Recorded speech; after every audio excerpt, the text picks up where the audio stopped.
afternoon. Happy Sunday. It's Deanne with Connecting the Dots. I just got back from an awesome barbecue with friends and family for Memorial Day. We're celebrating a little bit early.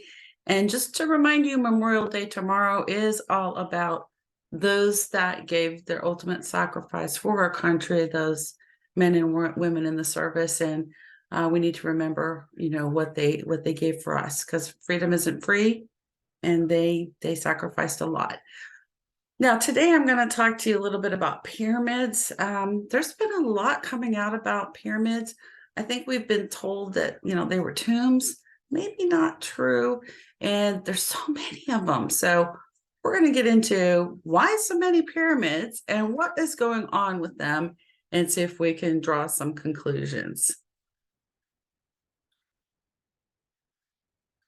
Hopefully I can share the screen pretty good here. All right, so why so many pyramids? Pyramids. Hang on. Now I got the screen not advancing. And I started to find out that, there's so many of them. When I dug into this, I couldn't believe how many. And this is probably not the complete list. Yes, we know about Egypt. A lot of us know about Mexico because Chichen Itza has been pretty popular, but they're in Ecuador, Cuba, Sudan, Nepal, Turkey, Iceland, Russia, China, Greenland, Indonesia, India, Switzerland, Scotland, Korea, Italy, the South Pole, Bermuda, France, Bosnia, and even in the United States. There's some in Arizona. They're talking about the Grand Canyon. Now that I will be doing a separate video on what's going on with the Grand Canyon and some Egyptian things. It's very interesting. But there's California, Alaska, and there may be even more that I don't know. This is just a partial list. So here's one in India, and Arakahatra. I'm going to make a stab at how to pronounce it. I may not be right, but this particular pyramid was mentioned in an ancient epic called the Mahabharata. And I guess some people thought it didn't really exist, but they actually did find it. And you can kind of see the different tiers of the photo there. It looked out like a lot like a hillside. And as they began excavating, well, lo and behold, they were finding that there was a pyramid here. So that one's kind of interesting. Iceland. Now, at first glance, you might think that this is just a mountain, but this is, now that we know to look for these, that's kind of what they look like. But a mountain wouldn't normally have that really sharp, angular point and the clear, defined, sides of the triangle.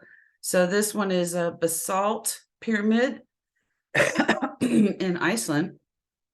And the mountain, because it was thought to be a mountain, but before they found out it was a pyramid, is called God's Rock or Godabor. So it says it got the names when locals supposedly threw their pagan items, off the mountain following Iceland's conversion to Christianity about 1000 AD.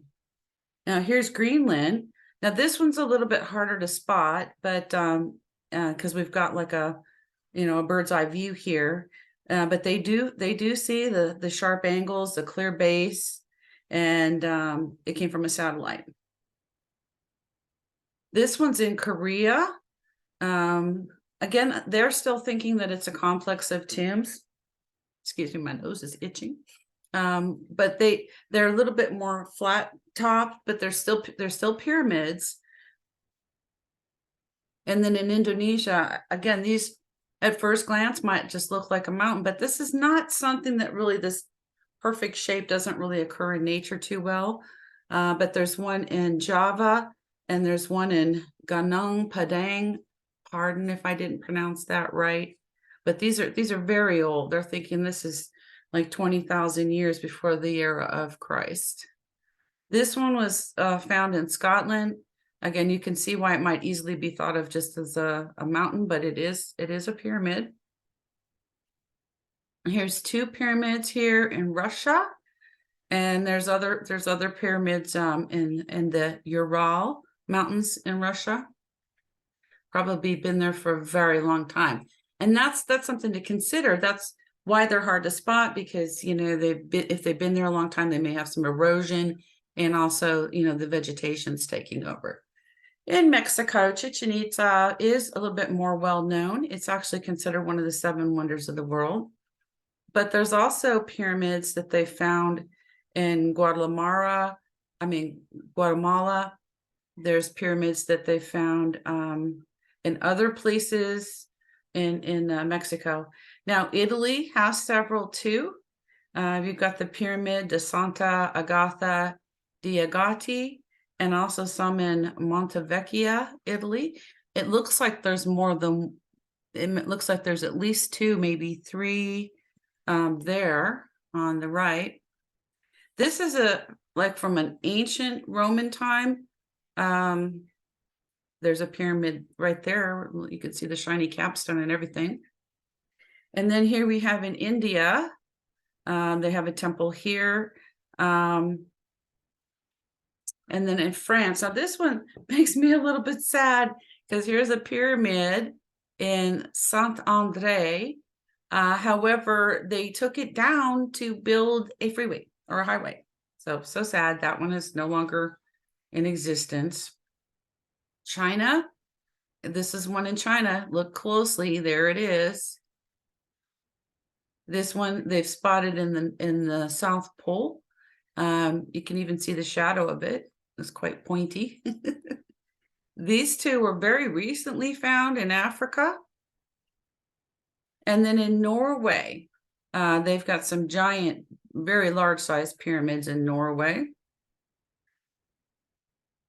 In Ecuador, again, some of these, I don't know if they're unfinished or these pyramids were maybe used for a different purpose. And even in Nevada, this is Area 51 from an aerial view. And I did give you a little triangle because the definition is not, I'll go back there. The definition is, it's all kind of the same color. So I thought if I gave you the little triangle, you could spot where it is. There's been one found in Alaska. This one they think is possibly one of the world's oldest ones. They have found, there's a white pyramid. They could be snow covered, but there's also white pyramids found in China. So maybe not. It could be like a plaster like finish that they put on them. There's a black pyramid in Dashur, which is, in Egypt, but they don't know what happened to this. It kind of looks like it has melted, like maybe it was exposed to some kind of an early technology explosion or something, but it's definitely got a black color to it. In Bermuda, they have found in the water underneath. Maybe these account for some of the strange things that have happened in the Bermuda Triangle, but they believe they're crystal. There's more than one. In Cuba, there are also some underwater pyramids, and you can see there's a lot of other artifacts here. This is alluding to a whole underwater city. It does have some Sphinx-like sculpture, monuments, you might say. They think this one is the part that sank after an earthquake. So is there more to the story? For one thing, I think yes. We have been told that the pyramids were tombs, and that just doesn't seem to be the fact. For one thing, they don't find any extravagant artifacts, ornate wall art, sealed entrances, elaborate coffins, or even mummies. There's some rumors that some early Egyptologists may have actually, added the cryptic writings and stuff themselves, that there may be a bit of a cover-up, and it's good for tourism to have you think that that's the case. But where they really find the mummies is in the Valley of the Kings. So what is going on here? It seems like the pyramids are built with some of the same unique materials that we use to conduct energy today. That's making me think that they have a different purpose. So were these giant power plants that, transmitted electricity to a whole area around them? That seems more likely the case. This is a 12,000-year-old footprint, imprinted on a concrete that is 1.5 times stronger than the concrete used to build the world's tallest tower, the Burj Khalifa. More surprising, when this is the type of concrete used to build an ancient structure, the Pyramid of the Sun in Bosnia. The amazing thing is that it is much taller than the pyramids of Egypt, and is more aligned with the north. In addition, it also has two sub-pyramids called the Moon and Earth pyramids. And when connecting all the points of this population of 3 pyramids, it will create a very unique geometry, the flower of life. Even the interior of this pyramid of the sun is composed of quartz and high-energy stones, which have healing and temperature-stabilizing properties. The Schumann frequency inside the pyramid is 7.83 Hz. Perhaps 12,000 years ago, the ancients understood the effects of this miracle stone. But what makes scientists overwhelmed is that the frequency of electromagnetic radiation here is really terrible. Within a radius of 4 kilometers, the measured electromagnetic field is 28.84 kilohertz. To put it in perspective, it's 1.5 times the electromagnetic field generated by a cell phone. But closer to the top of the pyramid, the electromagnetic field increases.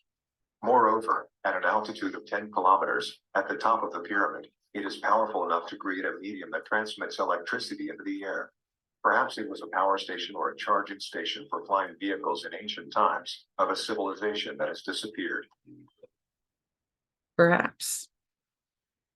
Some people do wonder who built them. Some people could be aliens. Certainly some people with better technology. There's all kinds of, that's a whole nother video on how they built them, because some people think they may have, levitated the stones.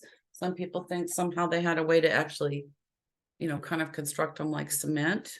That's another video, but the things they're made of are interesting. So I do think it's possible that they were used for some kind of energy transfer.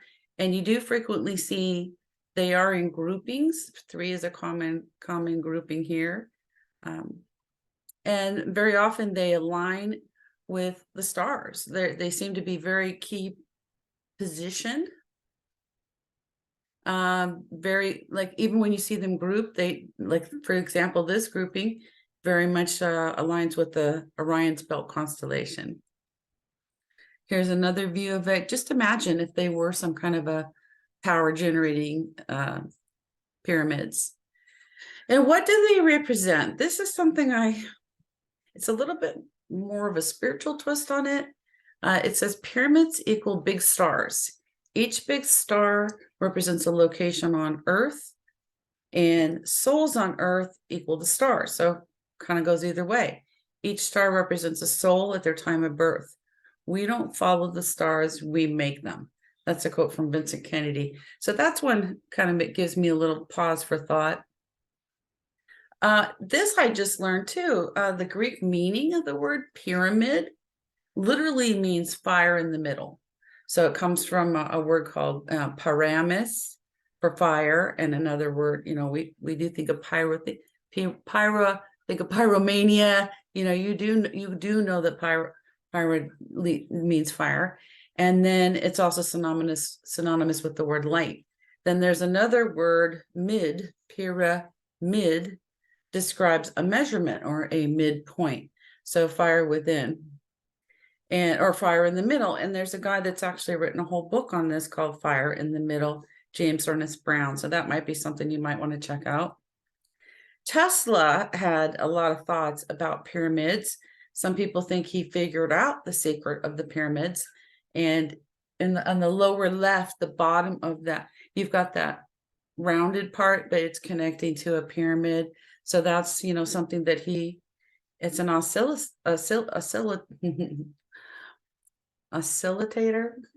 oscillator, there we go, oscillator. And they think that he did know about it. So there's a little bit here more to learn about Tesla. Tesla spent his entire life researching them because he thought they had a higher purpose. What was it about the pyramids that he found so alluring? He questioned whether they weren't massive energy transmitters as he looked at ways to transmit energy wirelessly. Tesla outlined ideas for a number of generators across the planet that would use the ionosphere for energy gathering in a patent application he submitted in the United States in 1905 under the heading, "The Technique of Conveying Electrical Energy Through the Natural Medium." He viewed the Earth's 2 poles as 2 enormous electrical generators that could produce an endless amount of energy. Tesla's electromagnetic pyramid is the name given to the triangle-shaped pattern he created.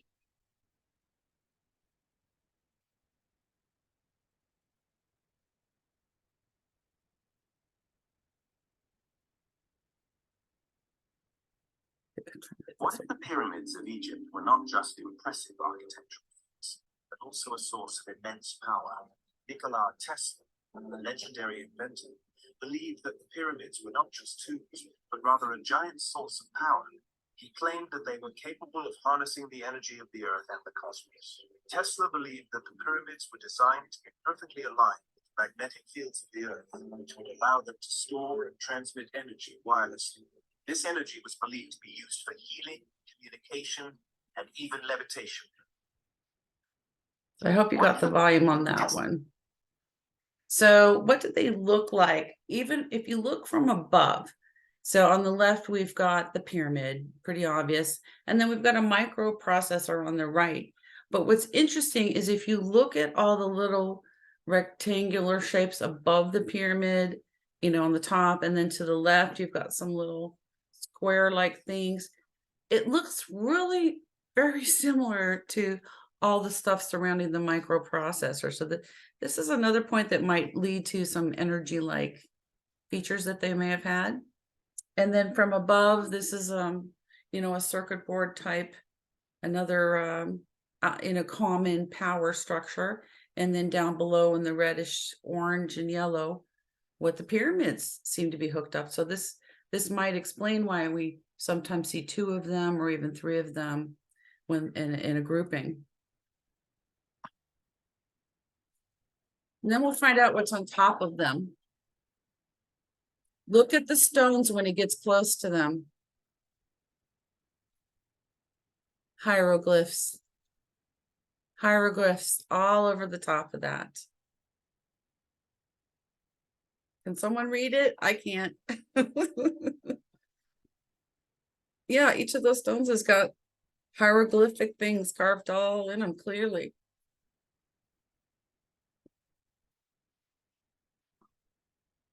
And speaking of the top of them,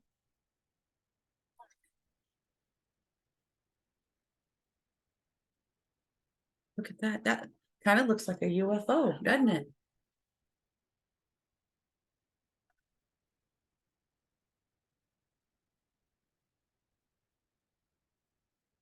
There are some people that think the top of them could fly off.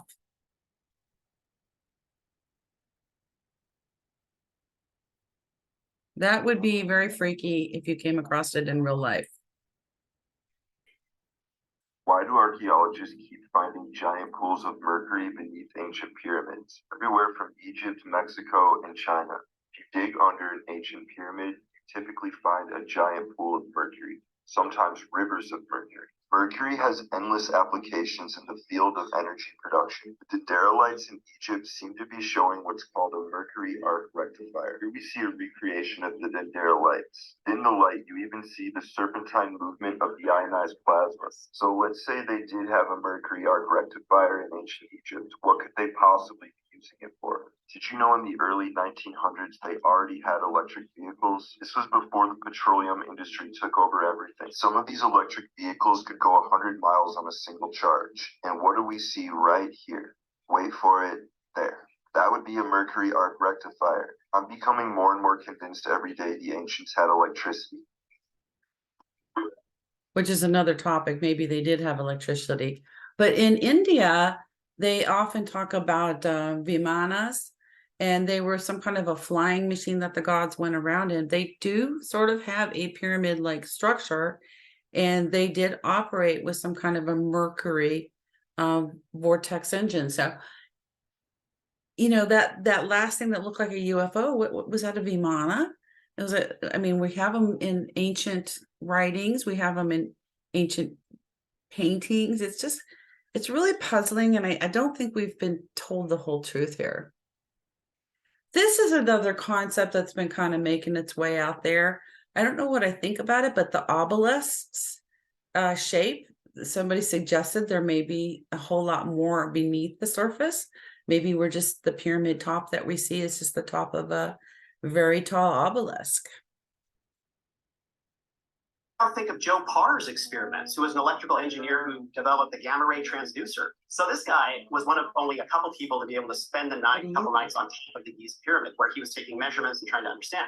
He was very obsessed with pyramids, brilliant guy, inventor. So what he did ultimately, and he did this for years, this experiment where he got a centrifuge and he lined the inside of the centrifuge with neodymium magnets. And then he had a pyramid in the middle and he would spin this centrifuge and he would take measurements. So what he found in the experiment was that when you have this pyramid spinning within an electromagnetic field, a varying electromagnetic field, it creates an orb around it, a bubble that is a measurable bubble. And inside of the pyramid are what he called mass particles, right? So a bunch of times at specific times of the year, he claimed that the pyramid would literally lose all its weight, become not affected by gravity, and then it would disappear and then reappear embedded into the wall of his house. So So- Philadelphia experiment was done basically by a pyramid that he had built. Yeah, isn't that wild? So that flying pyramid like thing that we saw, could that be something like what he's talking about? That somehow some sort of an energy thing created by that, and that it would go up in the air. I mean, it's pretty wild. At any rate, I thank you for watching. This has been Connecting the Dots with Deanne. I hope you'll please like, share, and subscribe. And if you can zoom in on this, there's a couple more pyramid things you might want to watch. If you can, type those in carefully. And other than that, again, I want to wish you a happy Memorial Day. And if you've had anyone in your family that's been part of the armed services that may have been lost, please remember them at this time, even if it's, several generations back. So many have given so much. And love, light, and miracles to you. And Snicker says goodbye to you.